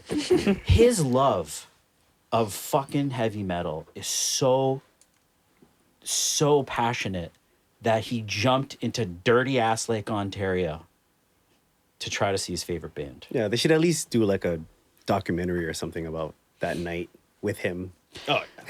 I actually, he follows the Firewall, and I remember like 3 or 4 years ago, I DM'd him asking him if he had any extra of those cans, the Budweiser cans. He's like, no, I drank them all. I'm like, you didn't keep one just for, he's like, no, I drank them all. But yeah, he's from the Schwa. Yeah. Yeah. Cool. Funny enough, I think he was swimming in during Anthrax while wearing an Anthrax shirt. Oh, because the Anthrax were opening? Yeah, there was like, okay, so like Panzerfaust was playing the bar on the lake, wherever it is, when you first walk in the gates. And then it was like Testament, Behemoth, Anthrax, Lamb of God, and then Slayer. That's a big lineup. Oh, yeah, it was a crazy show. That's a man. fucking big lineup. Crazy show. It was like Wow. $60. The golden days. Really? Yeah, I remember I scooped tickets to that. For lawns or for... I think it was Lawns, yeah. That's a great I didn't deal. go to Lawns once, but I scooped tickets to that, ran into my school, dragged my buddy out of class. I'm like, dude, we're going to Slayer right now. Because the gates were open at like noon. It was stupid. Wow. Yeah. Who's your favorite rock band? I actually don't listen to rock Just music. pick a I know, I'm band. like, you gotta give me like, Pick any band. give me some names. Give me like 5 and I'll pick. I don't know. Well, there's Foo a can right Fighters, there. U2, fucking Chili Peppers. and I'll see Queens, what I know. Queens of the Stone Age. I'll see what I know. Queens of the Stone Age. Whoa! Hold on, show that to the camera. Camera, could we get the tattoo there? Okay, explain what's going on there on your arm. So this is Bulby from the Era Vulgaris album cover, where he's smoking a dart.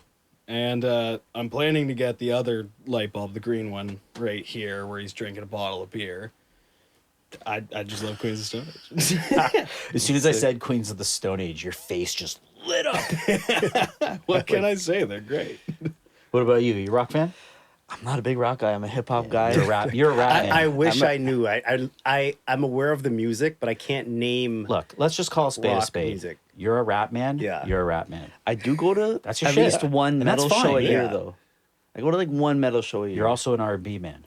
Yeah, I like R&B, but mainly hip hop, rap, and Yeah. for me, it's more like the early mid 2000s era.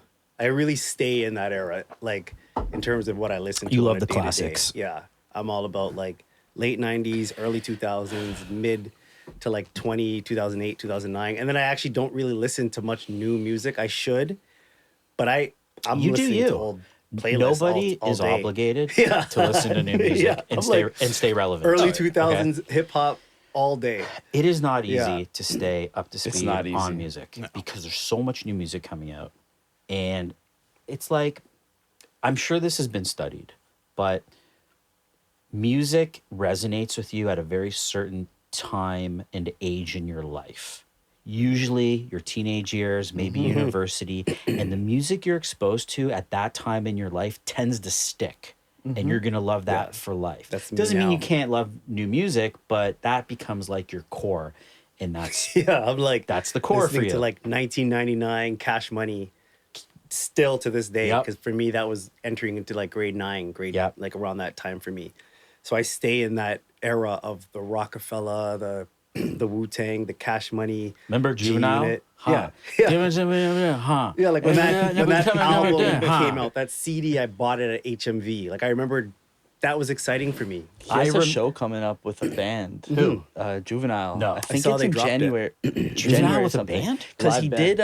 did In Toronto. Tiny Desk. Yeah. And he really enjoyed the experience. So now he's touring It's with at like a small, think- where is it? It might be Danforth. Yeah, It's it's don't a quote me small, on We it. gotta go to that. venue. Yeah, I saw a Facebook sponsorship a couple months ago. We gotta go. Yeah. Hey, It's a Juvenile small, at the intimate- Danforth hope with it a live didn't happen band already. Hell yeah. I think it's like early 2025. No, it's gonna be. I Yeah, think it's like okay. January. Yeah, That's a he's must go show. Yeah. Yeah. That's a rarity. Yeah. I remember seeing Like- it, and I was like, I have to go to that. Like a show. Dirty South. I think he's New Orleans, right? Yeah, Dirty yeah. South rapper from the late '90s playing in Toronto in the winter with a live band. live What? band. Yeah. Yeah, Sign me up. Intimate. Yeah, Remember like the intimate and like the unplugged? Remember they used to have those? yeah, Jay-Z did the Yeah. unplugged with the Roots. Yeah. There's a couple other albums. yeah. That's kind of what Tiny Desk is doing now. These like little The intimate unplugged. live shows. That's They're kind of revamping that. that's same. like a Well, there's a guitar. lot more instrumentation now at hip hop shows. I remember I saw it was Nas and who was it was at Bud Stage last year. Nas and was it Ghostface and Raekwon or It was Wu Tang. Yeah, it was Nas- Wu Tang. Yeah, it was Nas and Wu Tang, but Yeah. I don't think Method was there. No. He was the only one out there, I think. And I bring this up because I remember when Nas was performing, he had a wicked band, and he had this drummer who was fucking sick. And Nas is doing all these classics, "World Is Yours" and "New York State of Mind," and so he had the DJ with like the actual instrumental, but then he had a drummer who was like complementing the beat, so the drums hit even harder. And I remember just looking at the drummer and I'm thinking, fuck, this is great. That was a great show. And Nas came back out and did Verbal Intercourse Yeah. with Ghost and Ray, and I've never seen three of them do it together. And that was Were you there? That was Oh, big yeah. for me. That was huge for Were me. you there? No, but I heard So about it. 3 of I the 4 saw. were there. Yeah, I saw. I was there. Yeah, And the was CNE killer was show. running, so I hit the CNE after, and then that was a great night. I fell asleep at the CD after. It's a good night.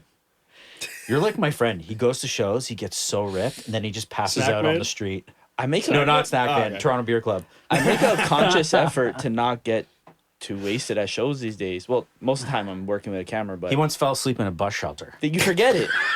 Who did? My buddy. Oh, I thought you did. Yeah, Oh, he got too oh, ripped oh, after a show and he just passed out. Shoot. And then I think he woke up and he took like the Blue Night home. You know the Blue Night bus, like Young Street. It's take that it's to like VP all the they used to time. call it the Vomit Comet because it's all like fucking. I've never heard that. That's I great. never It's heard like the dregs of society. Yeah. Take that bus to get up to Steele's. I've taken many a blue nights back to Scarborough. Grimy times, eh? Take it to Scarborough. Ooh. Bored I mean, from VP. that's just a long. I love Scarborough. That's a long Oh, yeah. adventure to take the Blue Night because then you probably had to take the RT. I would take the blue night to York Mills and then take Ellesmere up. Imagine it's late.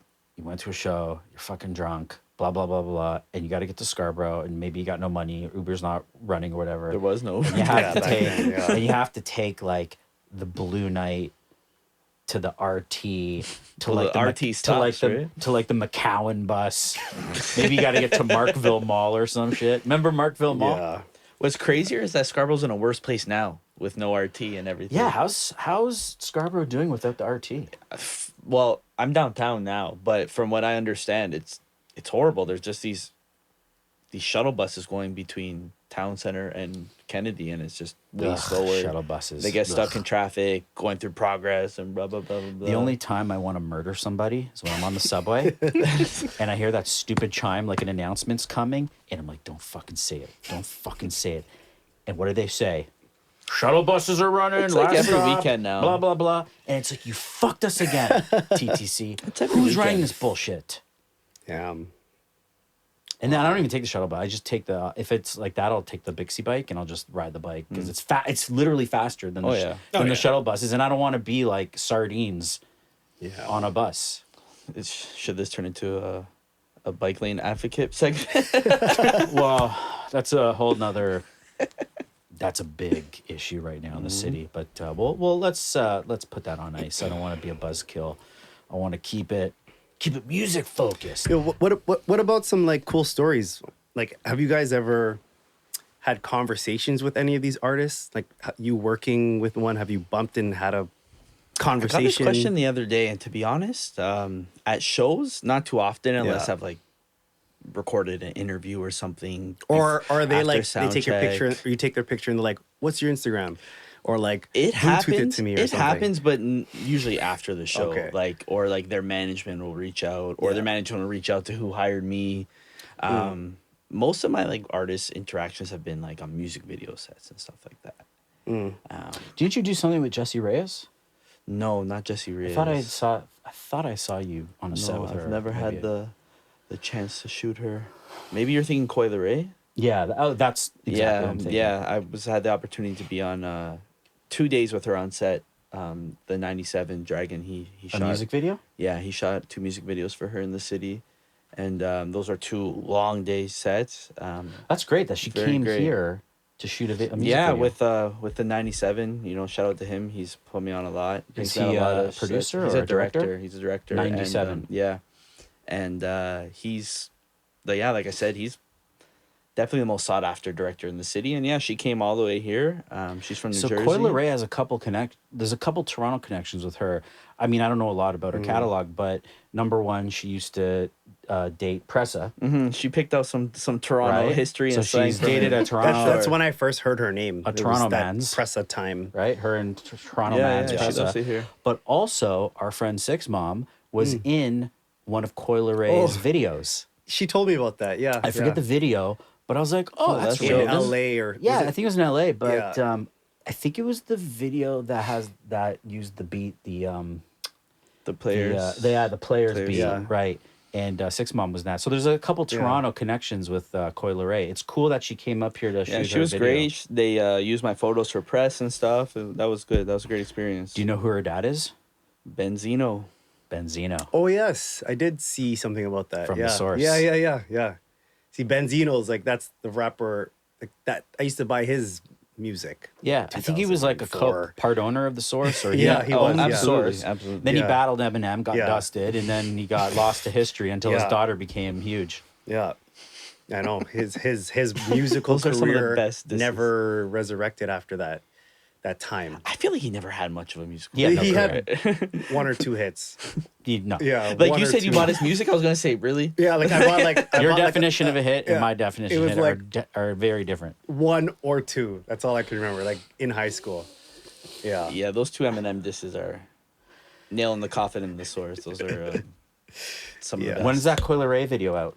Oh, they're out already. Okay, yeah. send me the link. Yeah, I will. I'll check it out. Now, I want to go back to Talk of Toronto. Because Talk of Toronto was and is still an important part of culture, hip hop culture in this city. You were very active in years where a lot of musicians and tastemakers and DJs I got were a ton of stories. we're Yeah. mixing and mingling. And we look at pictures, and you post a lot of throwbacks. Yeah. And you have incredible throwbacks from, 05, 06, 07, 08. And of course, the whole October gang are hanging Yeah. out at all your shows Yeah. and after parties and other people like One Love TO people Yeah. and other DJs. And so what was that like? Just why were so many people attracted to your events? What were those events trying to do? I mean, obviously you were trying to make a buck, but was there like a vision or a goal of what Taste of Toronto was trying to accomplish back in that time? Yeah, so just to even paint the picture here. So what we did, so I brought these cards here to show you guys. So this is the Talk of Toronto cards that we printed back in 2005 Yeah. summer. So when we first printed it, my brother and I, we would walk around to people and like we used to go to like Eaton Center, Yonge and Dundas, Square One, Scarborough Town, so Yorkdale, whatever. Just go up to people and say, like, hold this card, take a picture of it, and then give us a little video drop and say, I'm the Talk of Toronto. And at that time, we were just like accumulating footage and photos to put it on YouTube. YouTube just came out 06, something 05, 06. Yeah. Just it was a Wow. brand new Early platform. days. And I had created a channel. And what are you recording on? Like digital camera. uploading it Wow. when I got home, plugging it into my computer at home with the USB, and just having people shout out Talk of Toronto and pictures pre-Facebook. But then in that same time, that's when I met Big Apple. We started throwing parties and events. So when so people, if you're looking at the Instagram page and you're seeing like we have a lot of the early OVO, almost the entire OVO at the time, they were calling themselves ATF. ATF, all things Yeah. fresh. All of and them. and we're talking about all the guys who are now, you know, a big part of the OVO enterprise. Oliver, Drake, of course, Future. Future the Prince, Who Johnny else? Rocks. Johnny Rocks, Yeah, like like- the entire camp It's like the whole has a infrastructure photo was involved in these holding early this events. card. Yep. The stylist, shout out to Drew, like every single person, Tyrone Edwards, One Yep. Love T.O. has a photo holding this card. And at that time, we weren't even posting it on social media. It was just, you're the Talk of Toronto, take the card. This is like MySpace days, So right? yeah, I was trying to think, I'm like, where were we posting this? It was MySpace. It would have been MySpace, It was going right? on MySpace. Yeah, I was like drawing up blank. I'm like, where the hell were we actually posting these photos? On MySpace and only MySpace. Right. Anything that sucked about it was MySpace eventually folded, kind of like we said earlier with if Instagram ever goes down. Right. I never thought MySpace would ever go down. at that Nobody time. did. I never thought. So everything was on MySpace. Party after party, we used to upload albums and say, go on MySpace to see your photo. MySpace ends up folding. Then we transferred everything to Facebook. We saved everything on hard drives. So my brother and I have hard drives just full of photos and events.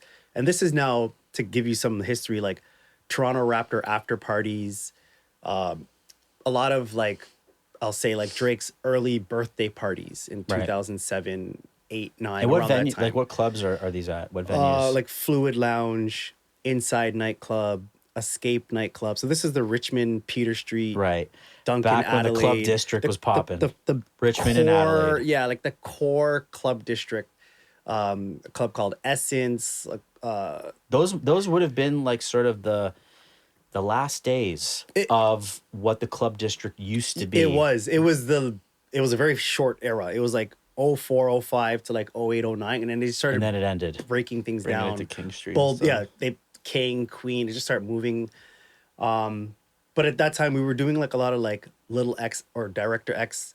At the time it was Little X after parties. Even like when Diddy was in Toronto in 2005, 2006, we were throwing Diddy. the after. I know it's like I had thought to. about coming here. I was like, No, no it's okay. Diddy, but You can still tell we the were history. throwing those Yeah. after parties for Right. those artists under the Talk of Toronto brand, Right. and things were escalating very fast for us. Right. So it's kind of like what you were saying too. Like we were building the connections, we were touching Right. shoulders, we were exchanging contacts and emails at an early time in Toronto when not to say nobody else was doing it, but not a lot of people. It wasn't an oversaturated market in terms Right. of club promoters. There was a community. Yeah, it was a very tight community, and you had to know who to get to. Like even though we have a lot of photos with Drake, at that time you had to know still how to get to Drake. You can't just Even be, then, like in 06, 07? Even then, because he was still local. a very known local rapper, and Degrassi, he still had fame from Degrassi. Right, that's right. So he's still very known. So we just had to know someone to get to him, even at that time, Huh. to get these pictures that we were taking. Because I have a lot of different club photos where we're just simply holding up the talk to the point where I would bump into him and say, like, let's get another one. Yeah. Let's get a newer, updated Talk of Toronto. And how were those interactions back then? Just like all love, Yeah. or was it? Always love cracking jokes, like with the whole team. Yeah. This was like bottle popping era, right? Like It was Alizé bottle popping. it was out. That was the beverage of choice back then. It was the Alizé time. 6-pack Heineken. Not Crevassier. No, we weren't Cavassier money yet. It was $99 bottles of Alizé. Alizé is pretty cheap. Grey Goose. Grey Goose. I used to think Hypnotic. Alizé was like high level shit, and then I realized Think it's we like all did. cheap ass rosé. It's like $20 a bottle. At that time, I'm taking you guys back to 2005, 6, 7 summer. That was a status symbol. Like you had Alizé, you're drinking Hypnotic with your friends. Like, yeah. So it what was were a good time. Caravanas like then? And Caravanas was epic. So for me, Caravana weekend back then was all about Caravana. Like we used to campaign. Like we used to like And I learned a lot of these things from Big Apple. And I'm going to shout him out like crazy. Shut up, Big Apple. I learned how to campaign and market yourself watching what he did. So when I first met him and I saw the way he campaigned in terms of like, he used to have like picket signs with "I'm not a rapper." Yes, I remember that. And walk up and down Yonge, and he'd have people holding picket signs. But And I remember promoting his brand. and they would, and then what happened was the labels would pick up on that, and they realized that was a great marketing tactic. So they would start putting like out new albums on the same picket signs. See, Like so New 50 we're not album, the only ones that and saw people are this. just walking there'd around be, holding these picket lines like New 50 album. And he had people on corners. I don't know what he was paying them, if not maybe in t-shirts. I don't know, but I'd love to know those answers. But he had people everywhere just holding new albums, and on the back was his branding. And that's why he always said, I'm not a rapper. I'm a hustler who just knows how to he rap. knows how to rap. So, Because that was his essence. He was a hustler. When it came to like street marketing, guerrilla marketing, as they call it, that was Apple's bread and butter. Yeah. And he was out on those streets. I saw the formula. Every day, like, every weekend for I gotta years. do what that guy's doing. Yeah. Promoting Yeah. hip hop, promoting black music, promoting everything. Mm-hmm. He was like, that's how influential he was. He started the whole guest list bottle service, VIPs and clubs. It was him first. Like that from New York. I thought Vince Carter started that. So Vince Carter, yes. I was gonna say Vince Carter before I take that away from him. Vince Carter was the one that started it at Toronto, but Apple took it on a weekly basis and really blew it up. Like blew it out the park in terms of like he created that persona, that lifestyle that everybody wanted to live, that celebrity lifestyle in Toronto, but he was a local promoter. Give me one memorable story or memory of early Drake at one of your Talk of Toronto parties in that time frame. 2008. I'll never forget this story either. 2008, early Drake. He hosted my first birthday party. So this was before So Far Gone, came out in 2009. He was, I guess, coming out with mixtapes. He hosted my first birthday party, and he showed up with a jacket, and he gifted me a jacket, and it was given to him by a member of New Edition from Johnny Gill from New Edition gave Drake this Nike jacket. I didn't see that coming. Yeah, it was, and he remembered him telling me the story, and he's like, I got this jacket gifted to me by Johnny Gill from New Edition. I want to gift it to you for your birthday. That was 2008, and that's kind of also what started I'll call it like the relationship friendship type of thing, because every time I seen him for years, I would always say, remember the time when you gifted? And he's always like, yeah. I'm talking like 2013, I'd bump into him and I'd be like, remember the time? Eventually I stopped saying it. And do you still have that jacket? The crazy thing is I sold it during COVID. Yeah. Because remember that was not to be sold. When I first that was priceless. Bumped into you, or you messaged me, you said, I heard you're a guy that keeps a lot of like hip hop things. Memorabilia and stuff. Yeah. And I was like, I sold so much of it. I just thought COVID came. Who bought it? I want to see him. I know. It's sold to a guy in Toronto. He came, made me a really crazy Was it offer. like a bomber jacket or what kind of jacket was it? It was a Nike Air vintage Jordan jacket, like. Oh, okay. So it wasn't branded with like New Edition. No. It was just owned by Johnny Gill, who was in New Edition, which is still pretty cool. Gave it to Drake. Drake gave it to me for my birthday party, and I held on to it I sold it like in 2021. That's so nice. Like you're hosting a birthday party for Drake before he like blows up, and he thanks you by giving you a jacket. And I remember, and not just any jacket, a jacket owned by like a huge famous like New Jack Swing R&B singer Johnny Gill. Yeah, and I remember being like bragging to my friends about it. People believed me, but I just remember I had that story running for a long time, so that was cool. So that to me is like an example of the graciousness of Aubrey Graham. That it's like if you show love to him, he will show love to you. Love. Give a gift. It's like that exchange of energy, which is like how we should all be. It's like, you don't want to just be taking all the time. You want to also be giving back. And I think that's an example of that. Yeah.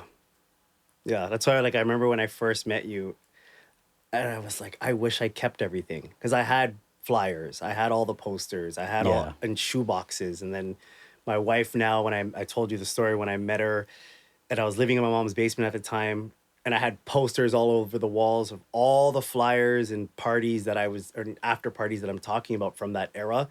And she's like, "What are you doing with all this stuff?" And she just made me take it down, and we were just trying to clean, I guess, and everything went to the garbage. It's the same story. It's just like everything went to the garbage. It's just like my grandma threw out all my father's baseball cards. Yeah, He had fucking Mickey Mantles in there. yeah.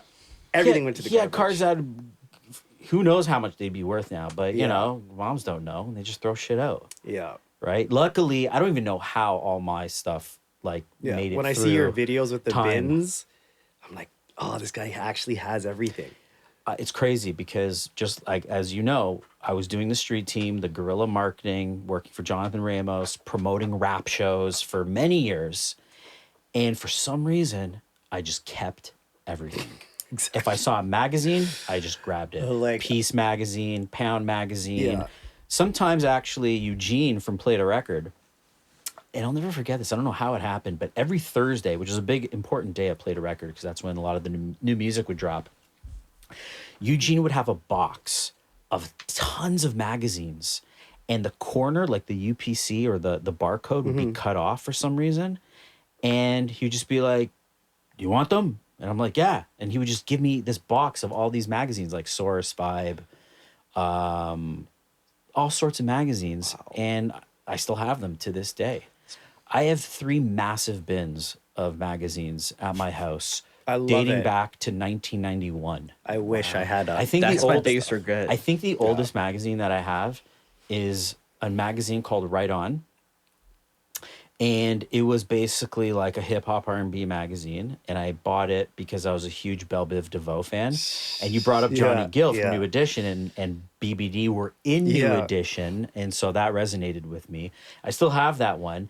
And I was in grade 5, and you could still see me like writing like names of all my favorite artists, like BBD, Boyz II Men, Ice Cube. I wish I kept everything. That was the shit. That was the shit that I was listening to. My mom hated it though.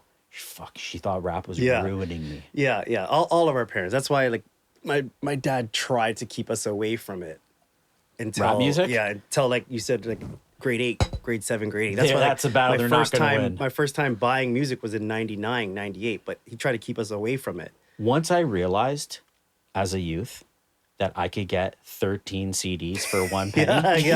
Oh, Columbia House? Yeah. There was no way my parents were going to win that battle.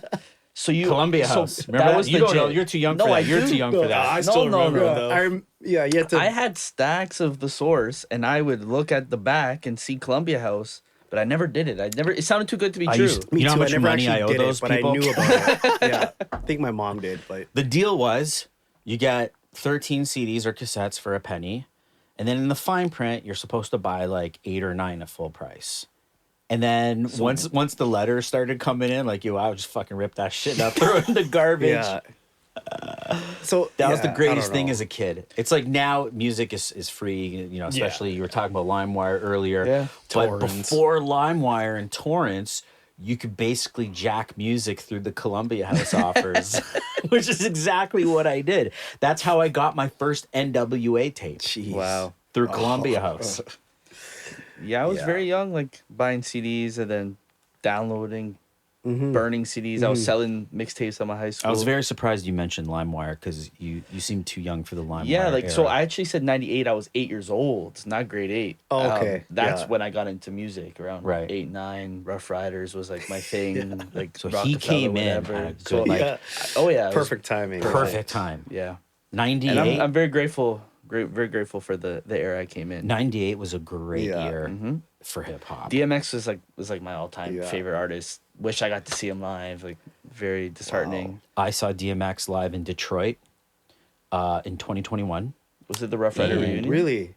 No. Okay. It was at St. Andrews Hall, which is a legendary venue in Detroit. You been to any shows in Detroit? Unfortunately, not. You gotta go out to Detroit. And then he died like 3 months later. Wow. Yeah, it's devastating. And I got a picture with him, luckily. Oh, really? Yeah, maybe That's awesome. In post we'll post the picture in the final cut. But That's we awesome. got a picture of him. He was so gracious. We waited out at the back of the venue. He was really nice. And then we were just so shocked that he died I not long always, after. But we all knew he had demons, right? Like he had. It's almost like he finally was able to find peace. It seems, I was really glad he got his flowers at that Versus with Snoop Dogg. Like that was really great near the end there. I always recommend his autobiography to anyone that is interested. It's DMX is amazing. an autobiography Yeah, that he wrote. dictated. I It's don't very even good. know about It's that. called Earl. But then again, his entire music catalog Is- is his autobiography, Yeah, pretty but he- much. I got a lot of good stories out of that book. Awesome. It was like it wasn't written very recently at all. Like, it was a while ago. Well, that's our homework, is to read DMX's autobiography. I'm gonna check it out. We're going to come back in a week, and there's going to be a test. Book club. The only thing I can tell you is I know he's from Yonkers, Yeah. or as they call it, the YO. Yeah. But guys, I really want to thank you all for joining me at this podcast, the inaugural Flyer Vault podcast. My man Kamakacci Juice, Yes, sir. my man Davyd D from the Schwa, Yeah. and my man Corey, Big Dog. Thanks again, and we'll see you again soon. Thank Cheers. you. Yes, sir. Peace.